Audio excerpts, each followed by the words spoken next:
Hey everybody, welcome to the stream. We'll get going in just a minute here. Today's going to be kind of a different one that we've been doing for the last couple of weeks. We're going to do more of a Q&A style for the topic of PKM, personal knowledge management. So if you have any questions today, be sure to add them in the chat. I'll see them there and answer them. I've got a couple queued up already that we'll start talking through. I'm not planning on going too deep today. I'll probably try to wrap up in about a half an hour, about 1:30 my time. But I think it'd be good to just kind of dive into some of the ideas, at least my take on what PKM is, what it looks like, some of the challenges that people have with PKM, and actually how personal knowledge management fits into the conversation around personal productivity. So it'll be a good chat today. It's finally warming up where I live, which is nice. It's not crazy warm though. It's only about 15 degrees not Celsius, Fahrenheit. I work with so many people who live outside of the United States that it's hard to keep it all straight sometimes. But yeah, it's been kind of nice where I live. I've been doing a lot of work lately on my productivity system, trying to figure out how to, as we talked about last week, and I did a video last week, how do I have a top-down view of all the big projects that I have going on, and where I can dive in deeper and deeper and deeper versus starting from the bottom up and ultimately getting overwhelmed by all the little details. That's traditionally been kind of an issue for me, but it's taken me probably 6-8 years of futzing around with stuff to try to figure out what the problem has been, and that was the problem. So now I'm in a position where I can try to solve that. I'm experimenting doing that in Obsidian right now, but I think, oh gosh, there was just a new software, AnyType, that I just ran across yesterday. I just signed up for the beta for that. There's a long wait list though. Very interested in trying that one out because it seems like a perfect cross between like Notion and something self-hosted or something local, and that I'm really excited for. There's just been some internal resistance that I've had to using Notion for a variety of reasons, and I haven't quite been able to put that into words, frankly. So it'll be good to try to figure all that out.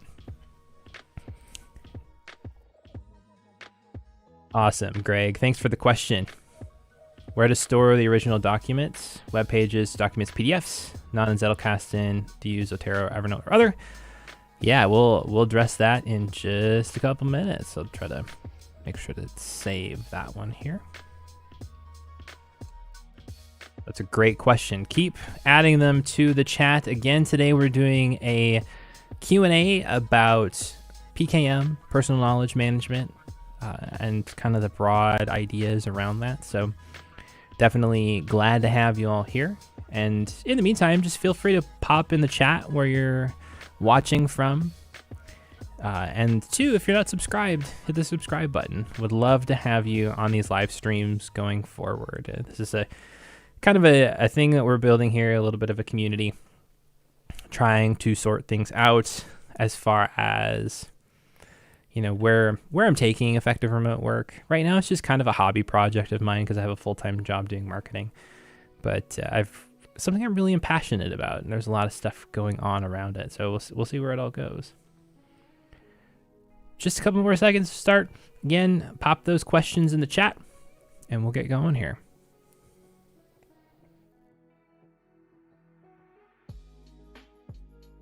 I suppose a question for y'all before, just as we're getting started here too.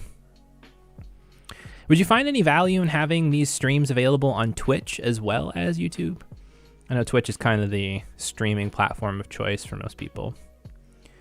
So I would be glad to have your input if that's valuable or not. I've kind of resisted getting on Twitch. Welcome from Germany.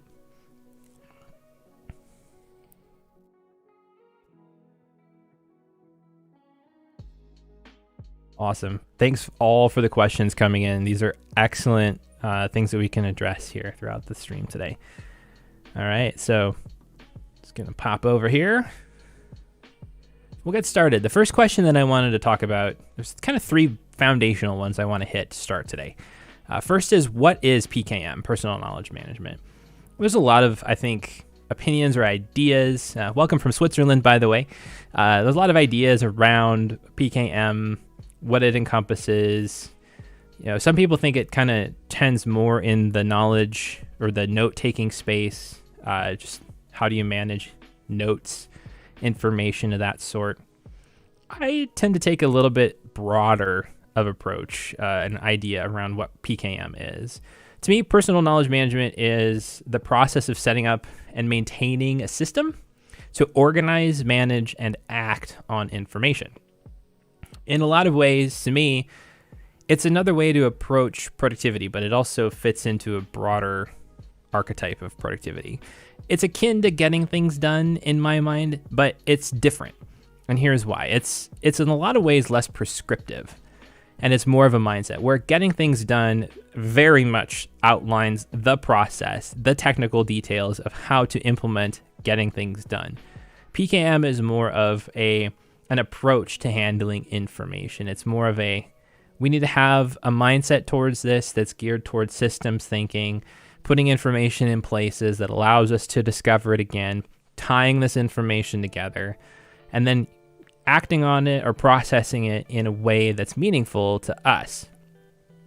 In a lot of respects, PKM is an idea that is geared towards exploration, learning, and creating, where getting things done in traditional productivity systems, productivity approaches, which I guess I wouldn't say PKM is a productivity approach, but it's kind of a worldview on productivity, and to put it another way.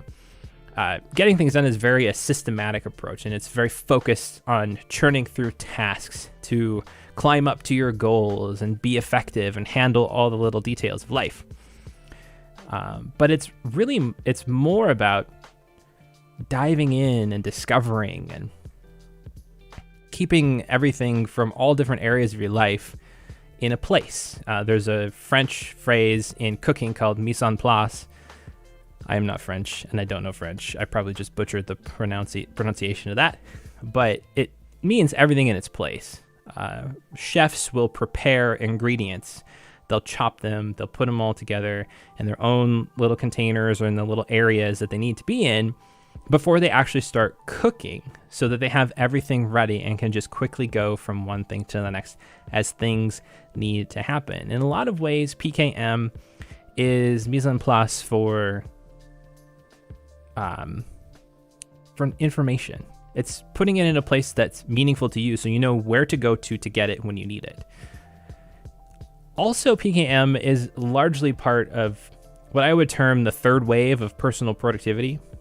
I wrote an article over on my personal blog titled "What's Next for Personal Productivity," and I'll pop it in the chat here if you want to take a look at it. But this was just more of a thought experiment, but I think there are really like three main phases that productivity has gone through, and this third one is really just starting to emerge now. There's the initial phase, which I term kind of leadership, where it's really focused on executives and managing all of the stuff happening at a big picture level. We have planners and day timers and your Franklin Covey planners and all that. This is the era of Zig Ziglar and John Maxwell and lots of leadership thinkers.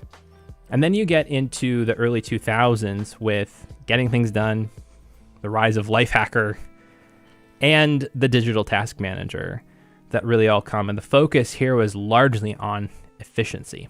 And this is where productivity became less for just executives and more for people who were dealing with knowledge work, because knowledge work had proliferated down even into the entry level of work by that point. Now, I think, though, we're at a point where I think PKM fits into this, but we're at a point in productivity where there's another inflection that's happening, where it's largely focused on this holistic picture of life management, overall well-being in different areas. I personally think that fighting against burnout in the workplace has a lot to do with productivity 3.0, because in 2.0, we were all just focused on getting the most amount of work done that we possibly could. So in a nutshell, that's kind of what I think PKM is this process of setting up and maintaining a system to organize, manage, and act on information. And as Darius said in the chat, the key word there is act, when I said act on information. And I completely agree there. If you're just collecting information, you're not doing anything with it, you're just really engaging the collector's fallacy versus actually providing anything valuable for yourself. It's really easy to kind of drift into that when we can just capture everything.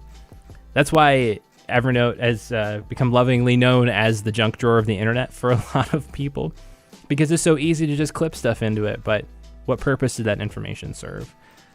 PKM is more about purposefully gathering information so you can do something meaningful with it.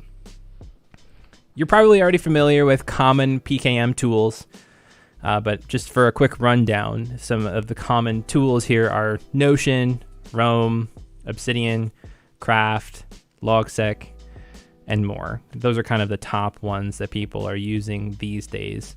I would say Notion, Roam, and Obsidian kind of sit at the top of that list. I personally use Obsidian if you're not familiar. Welcome, Magical Cherubim, to the chat. Glad to have you here today. Glad to have everybody here today as well. And then the last question that I have here are kind of the top 3 challenges. What are the top 3 challenges that people have with PKM? I think the biggest one that I run across is where to start. It's such a broad field and it's different to kind of engage with. You don't just get this bulleted checklist of here's how you build this PKM system for yourself. And so it's difficult to know, what tool do I choose? Where do I start gathering this information? How do I meaningfully start gathering this? And I think this is where Nick Milo over at Linking Your Thinking really had it right to start off with Obsidian, is you just start. You don't have to worry about it. And that's one of the beauties of the modern note-taking softwares that we have, is with the linking capabilities, you don't have to figure out the right structure, because it's something that you can iterate on pretty easily over time. You don't have to move all of your notes around. You can just relink them in different ways.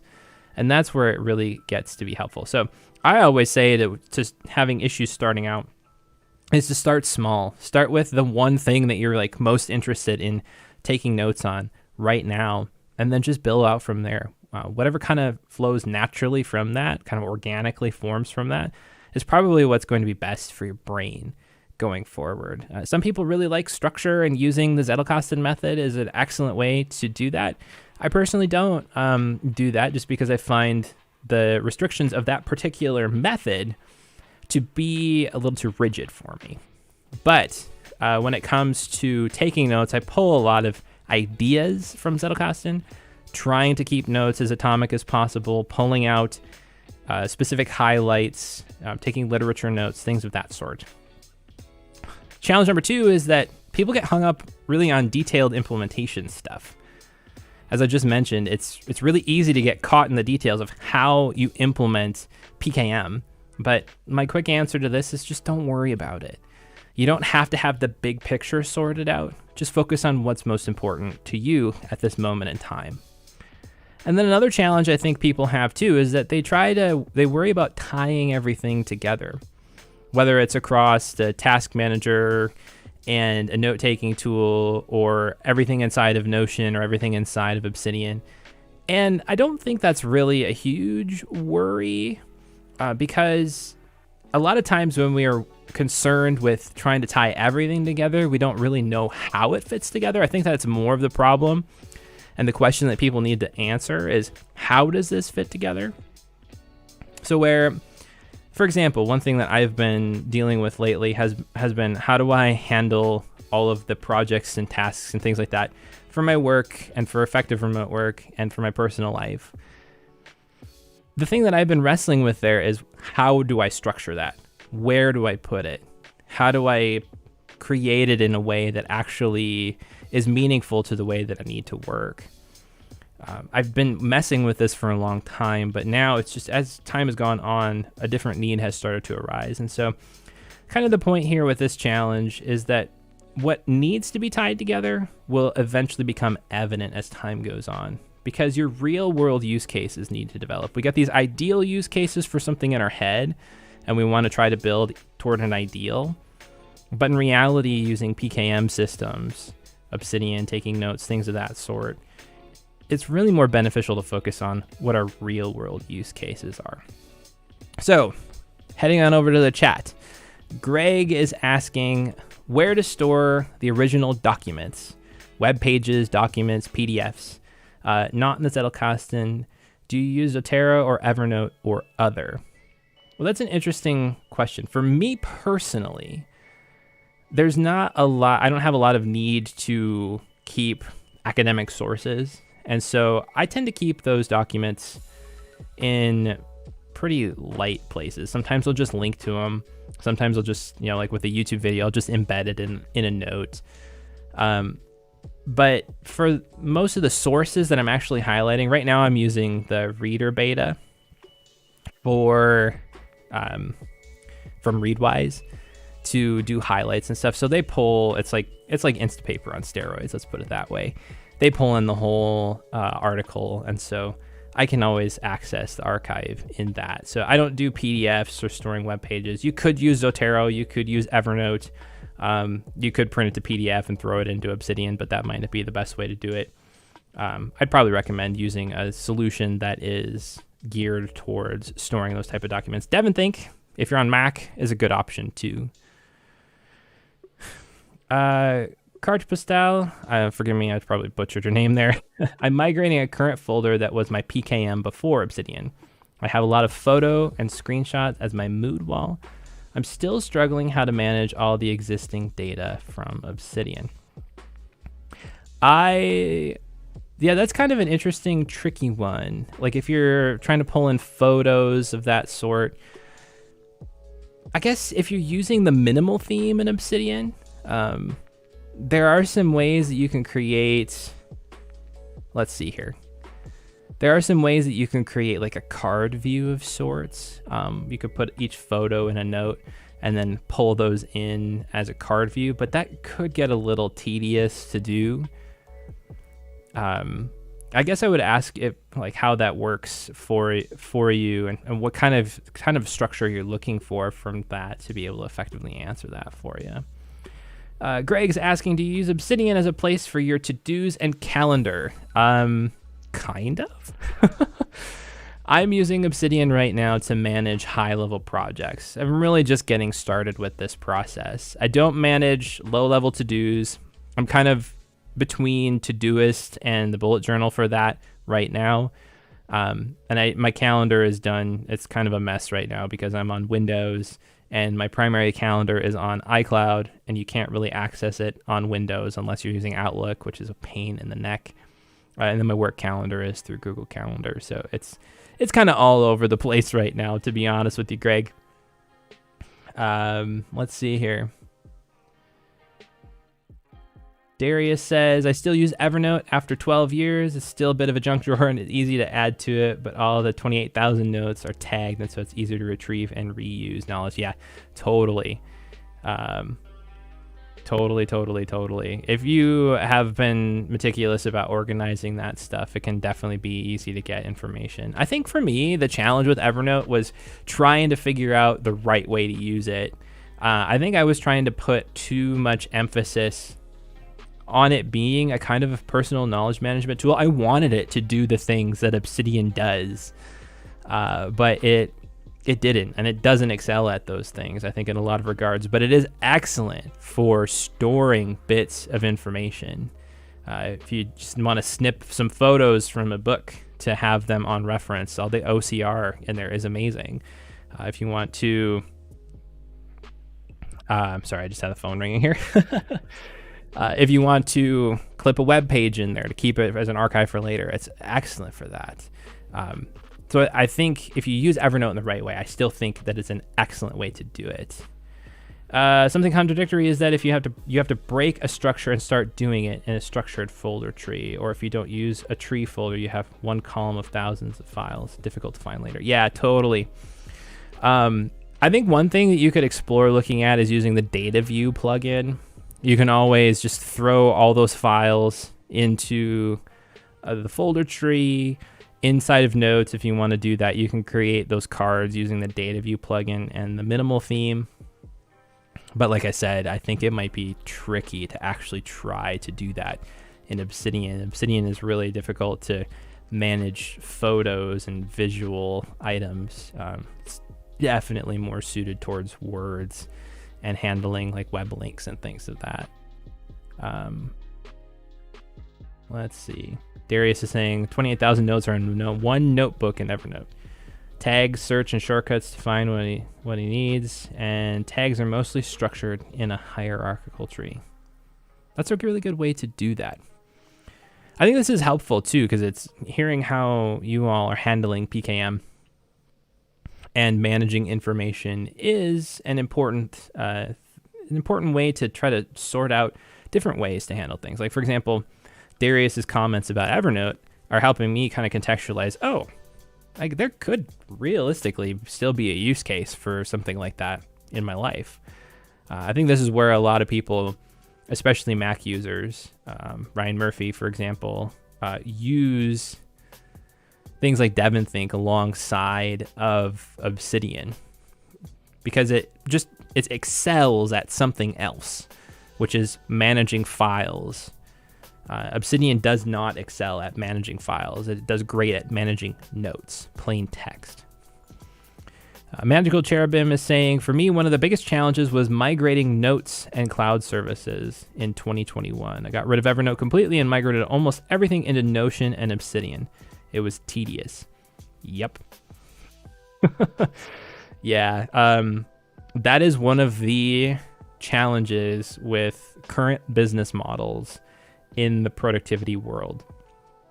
If you want to migrate, sure, you can probably get your data out of it, but it's not going to be easy. I don't think it's especially easy to get your data out of Notion right now. I think that kind of sucks. I think Evernote is a little bit easier, but it's still in a proprietary file format. If you're using Apple Notes, it's also very difficult to get your notes out of there in a readable format. Bear is decent. Some of the other Apple ones that use Markdown as a backend are decent. It's really challenging. I mean, even if you wanted to get stuff out of Roam, you can export it, which is great, but there's so many proprietary things, and there's such a focus on lock-in and continuing subscription revenue that it actually makes it difficult to change tooling. And so I would imagine it makes it hard for a beginner to invest in something up front, because you know that as soon as you start to put all of this stuff together inside of a tool, that it's going to get infinitely more difficult to migrate out of it the more stuff that you put into it, if you need to at some point in the future.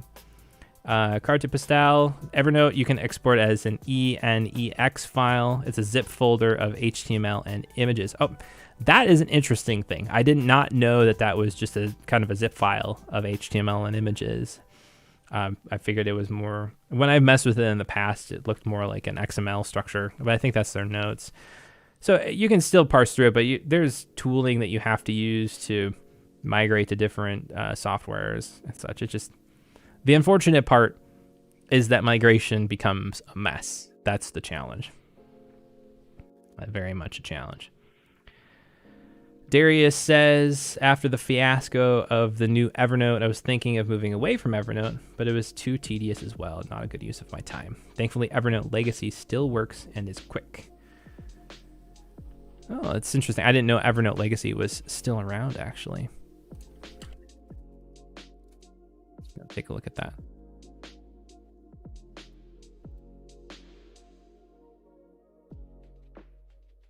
Yeah, that's interesting.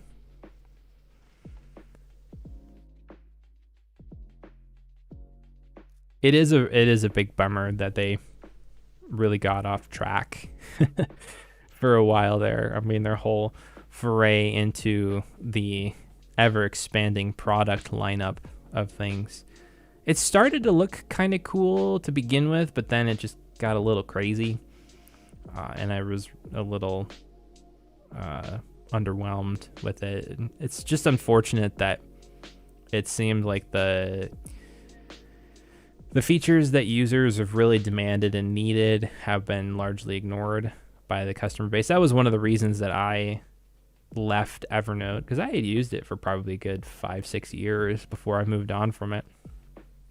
And then Obsidian is really the first app that I've landed on for notes since then, because it actually does what I want it to do. So it's interesting how this all works. Move part of my notebook, exporting to ENEX, and then import to Joplin, which converted it to MD Markdown, and then exported Markdown in Obsidian. That's a clever workaround. I've messed around with Joplin a little bit. Joplin's kind of an interesting platform if you want something more open source that's similar to Evernote. Not something that I've really liked personally, but it's definitely an option for someone out there who wants to have Evernote-ish features, but not want to be on Evernote.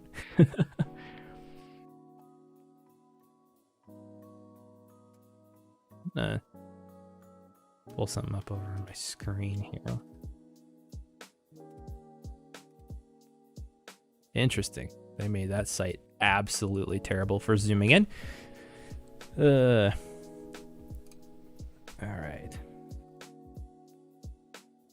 So this is something really cool, I think, that is worth watching out for. And this is AnyType.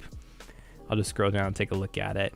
You can create dashboards and workspaces and things like that in there, just like you would with Notion, but it's pretty cool.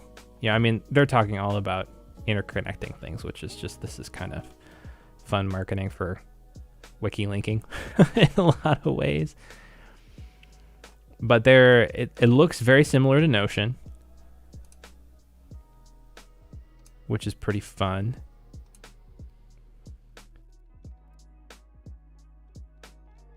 I think it'll be interesting to see how it actually works for a lot of this PKM type stuff. I know I would still do notes inside of Obsidian, but this could be a really interesting option for like project management or just big picture information collection that needs to be structured. Because this is where I think there is value in both sides of the PKM kind of situation right now, because you have all these very hyper structured tools like Notion, where there's very clear structured information, and there's a lot of value in that. But then there's these unstructured tools like Obsidian and Roam, Logseq, and that type of sort, where they're good for exploring and gathering information and tying ideas together, but they're not always the best for structuring information. You still can, but there's a lot of technical stuff, like for example in Obsidian, that you have to do to structure information together in a visual format like this. Notion is the gold standard at this, to be honest. What I think is really cool about this, about AnyType, is that it's fully encrypted. It's peer-to-peer too, so there's no servers. If you're sharing with other AnyType users, it's going from client to client, and I think that's pretty neat. Happens on device, and it will be open source, so I think that's a really interesting thing. So I think they've got a lot of potential with this, but the challenge is going to be, how are they going to monetize it to keep it going? One, and two, will they execute on it? That's going to be the thing. That's definitely going to be the thing. Joplin works with Markdown internally. That's great. I didn't actually know that. Joplin's okay. I have a better feeling with Obsidian, certainly because it works with a classic folder file system rather than an SQL database. Yeah, I totally agree on that. I've often said it before that, like, Obsidian is like a web browser for your notes. I used to think it was more like an operating system, but then somebody says, it's actually more like a web browser. And it's totally true. It's an Electron application which means it's basically a web browser. It's a website that interfaces with your file system and gives you superpowers for handling plain text notes. It's like Emacs, org mode, but a heck of a lot less complicated to get started with. Greg asks, what are your favorite plugins for Obsidian? I don't have many, but I can pop into my settings here real quick and take a look. Let's see, I'll do core plugins first, and then we'll talk third-party plugins, because I think core plugins deserve some attention, because it's really neat how they ate their own dog food for building plugins. Just having a look through here, I think my favorite core plugins would include Daily Notes and the Templates plugins. I use those every day practically. And then Obsidian Sync for sure. I use Obsidian Sync to sync all my notes between my devices.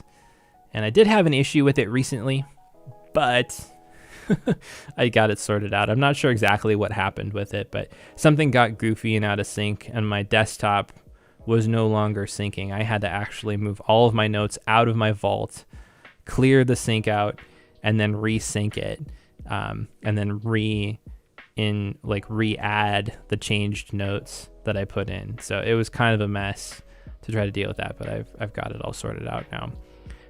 It just works though. It's in the background, and I really enjoy it. Community plugins. Let's see. Probably my top 2 or 3 would be the Kanban plugin. I use this one quite a lot. Note Refactor, where you can just make a selection inside of a note and then create a new note with a wiki link in the existing note. I know there's some core features, core plugin that does that, but I like the Note Refactor plugin a little bit more about how to do that. Readwise's Highlight Sync is another top one as well. Some helpful ones that I don't use crazily, but they're like the Advanced Tables plugin is amazing if you're doing markdown tables, because 1, I always forget how to write markdown tables, and 2, I hate formatting markdown tables if I need to. And so this plugin handles a lot of the dirty work for that. And then Tag Wrangler is pretty nice too, because right from the tag pane, you can rename them and things of that sort. So it's really nice to be able to do that. I'm a big fan of those. I haven't explored too many of the newer plugins that are out there. The 2 that I'm experimenting with right now, though, with Christian Hellman's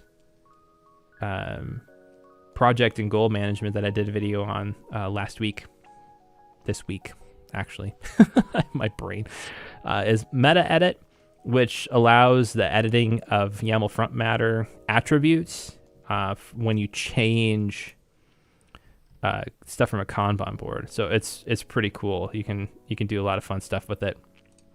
And then also Quick Add, which is basically like a macro plugin, which is really fun how that works too.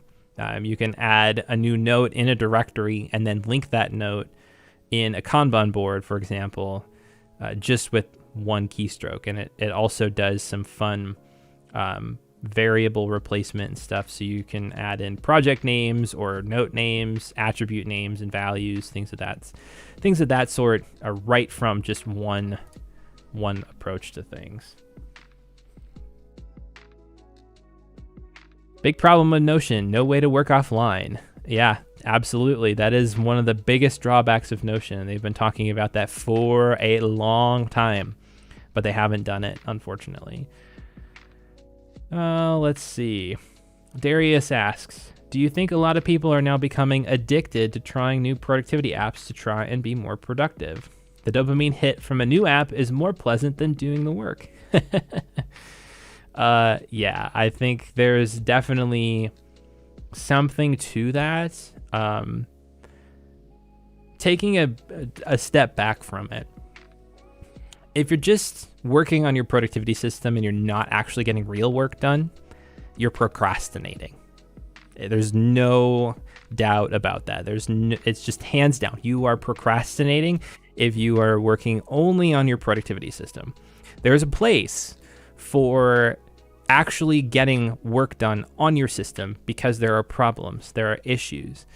But if the system becomes the work, then it's pointless. And so trying new sorts of applications all the time to try to find the perfect one is a fruitless effort in my mind. It's not helpful. It doesn't benefit you. If you're genuinely trying apps because, man, Todoist just doesn't do these two things and it's a really big pain point to try to work around them, then yeah, try different applications. Or for me lately, it's been, I really need to find this way to build a personal dashboard of sorts around my projects. How do I build that? Can I build that in Obsidian? Is that something I even want to build in Obsidian? Does it make sense to have it somewhere else? It's questions that we all have to answer. I think, so the point here that I'm trying to make is that if you're making changes just for the sake of making changes, that's a problem. If you're just noodling on your system for the sake of noodling on your system, to try to eke that extra 0.001% of efficiency out of it, your time is probably better spent somewhere else. But if you're defining problems and you're finding problems and you're trying to solve problems that are genuinely causing issues for you to getting work done, then it's very much worth trying to switch tools up. Taking another perspective on that question, though, I think people switch tools because they lose sight of the big picture. So, for example, I'll tell you just a story about kind of how things have gone in the past for me. I started off in productivity using OmniFocus. I got really into it, was using it, and then, a year into using that, my life changed a little bit. Things blew up. Everything got kind of out of hand. So what do? Well, I switched to Todoist. I get into Todoist, like, oh, this is great. I feel relieved and less stress, and I'm more productive. And then, another 8-12 months goes by, and I'm like, oh, this isn't great. So I go back to OmniFocus, and I feel great, and I feel amazing. And this cycle repeated a lot for years. And some people just stick with the same tool to do this. Other people switch to different tools, but it's this whole feeling and idea that you have to completely blow up your system in order for it to be effective. This thing fell apart. Maybe it's the tool that's the problem. Well, it's not the tool that's the problem. It's the system, the organization, the process, handling all of it that's been the problem. Because often what happens is we get too much stuff in our system. It's not cold down enough to be granular enough or focused enough for what we actually need. We start collecting all these someday maybe items. We start collecting all of these potential idealistic projects that we have, and then it becomes ineffective for us to actually use the system. And this is one of the issues that I have with bottom-up productivity that a lot of us have been accustomed to. It's that we spend a heck of a lot less time focusing on solving problems that are relevant to us. And instead, we end up becoming paper pushers of tiny pieces of information in these systems. And we have to granularly manage them all. And I don't think that's a good use of many people's time. To have to break down a task that takes 2 or more steps to complete into a project as far as getting things done, that might work for some people, but to me, that is a lot of overhead to ask someone to say, okay, it's going to take me more than 2 steps. I got to create this project, and now if I did that with everything in my life, I'd probably have 150 projects. That's way too much for someone to manage mentally. So I think a lot of the challenge that people have with productivity apps and tools and why they switch so much is because we're not being ruthless with getting rid of what doesn't actually matter right at this moment. Your task manager, if you're using one, or project manager, should focus on what's relevant to you right now. And anything else needs to be stored somewhere else in a list that you can pull out when you're actually going to work on it. I think that those two things, this kind of procrastination mindset about we've just kind of gotten, it's more fun to work on a system than it is to actually get the work done. And then this other side of, well, we just need to switch tools so that we can blow up our system and make it better again because we haven't taken the time to cull the information down enough to be useful to us. I think those two really affect that mentality of trying new applications and just kind of getting addicted to productivity. Toasty Bowl says, definitely feel like the biggest benefit I get from PKM is getting my links and references in the exact same place as my checklists. There's definitely that's an interesting thought there too. Being able to put information together is a really good idea. Getting things done advocated for separating it, where you would separate your checklists and the things that you need to do from the information. And PKM in a lot of ways is trying to bring some of that together again. Magical Cherubim saying, regarding project management, maybe give PPV a try from August Bradley and Notion. It was life-changing, but it took some time to set up. I did try to set that up myself previously, and August Bradley's system is pretty interesting. I would definitely take a look at his YouTube videos. It's not for the faint of heart, though. If you want something simple, it's not going to be that for you. But if you need something comprehensive, then definitely something in that vein is going to work. Sometimes I'm wondering if tools like Notion or Obsidian are worth anything because today's computer and OS can do the same. Look at Spotlight on Mac OS. Very good search engine, looking into any file, applications, add tags, folders, smart folder on top, and that's perfect. I say do what works. If folders and features direct native to an operating system work, you don't have to use a tool. Just for some people, myself included, a lot of times the tools give a different context to handling those actions and items versus being restricted to just what the operating system offers. Additionally, with a tool like Obsidian, you can extend it to do things that you couldn't do with it otherwise. But with a Mac OS, it can be a little trickier to do that. I mean, you have like Apple Script or Siri shortcuts now. You have Keyboard Maestro, stuff like that. But on Windows, you don't have some of those same luxuries as you do on Mac OS as well. Toasty Bowl says, having to move around constantly in order to complete my procedures overloads my executive functioning really hard. Any tips or links on building process flowcharts in Markdown, or should I just use slides? If you're using Obsidian, you actually have the ability to build flowcharts in there by default using, I believe it's Mermaid.js. No, that's charts and graphs. Maybe it is. I'm not sure. No, it's Mermaid. I'll post a link in the chat here for that, but you can build a block in there for it. So I think that might be an interesting way to visualize a process if you need to write inside of Markdown. I've been finding that to be helpful at times myself. Darius says, I think I'm lucky that I started my KM career 22 years ago. Knowledge management. Oh yeah, when it only had the use of Outlook Suite and Explorer, my system had to work with IT constraints, so focused on what's important. Yeah, I mean, sometimes having to work with constraints is better. One of the downsides, I think, of the modern work era is that we have the world and its infinite possibilities and technology and its infinite possibilities at our fingertips at all times.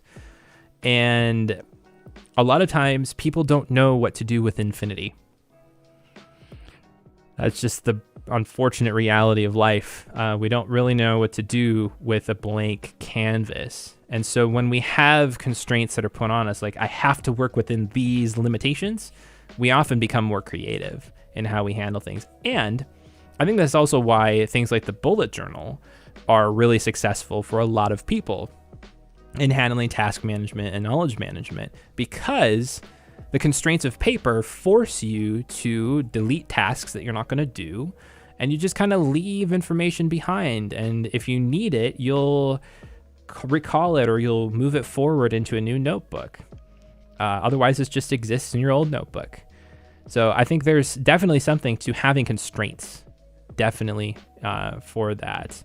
I think if we, it's nice to have the unlimited blank canvas that a lot of these tools offer for exploring ideas, because you're not limited to sitting down in front of a 4x6 whiteboard and just limited by that canvas. If you need to go bigger than that, because it can take a long time to get through ideas. You no longer have to sit, if you're a mathematician doing proofs, you don't have to sit in front of a room-sized chalkboard to do proofing anymore. You can do it on your computer if you want to. Some people very much may prefer the alternative, which is fine. But there's a lot to that. Let's see.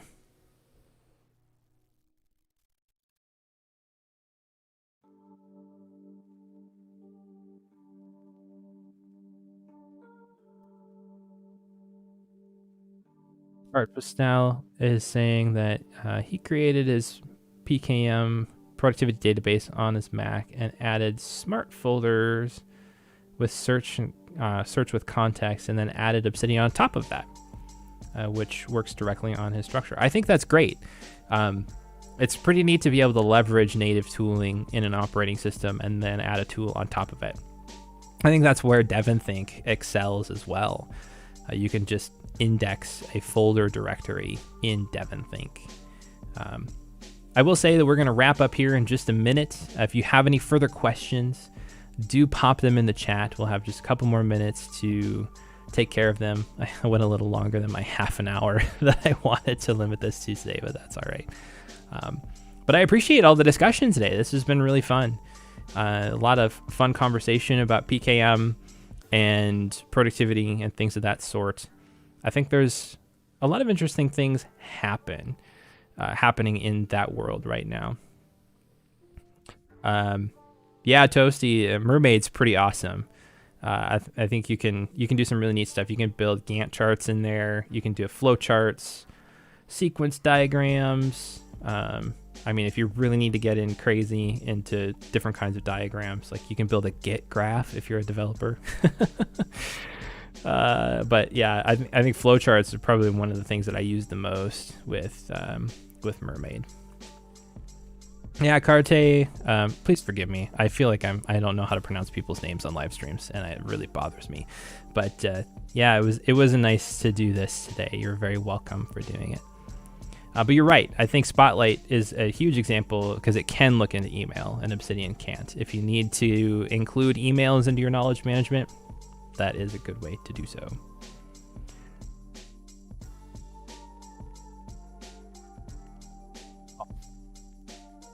Well, thanks everybody for joining the stream today. I was glad to sit down and chat with you. We are going to sign off for now. So I will catch you in the next one. Thanks for joining. And if you want to continue the conversation offline, well, online, offline, not on the live stream, we do have our community over at community.effectiveremotework.com. I'll post a link in the chat to that if you want to hang out over there.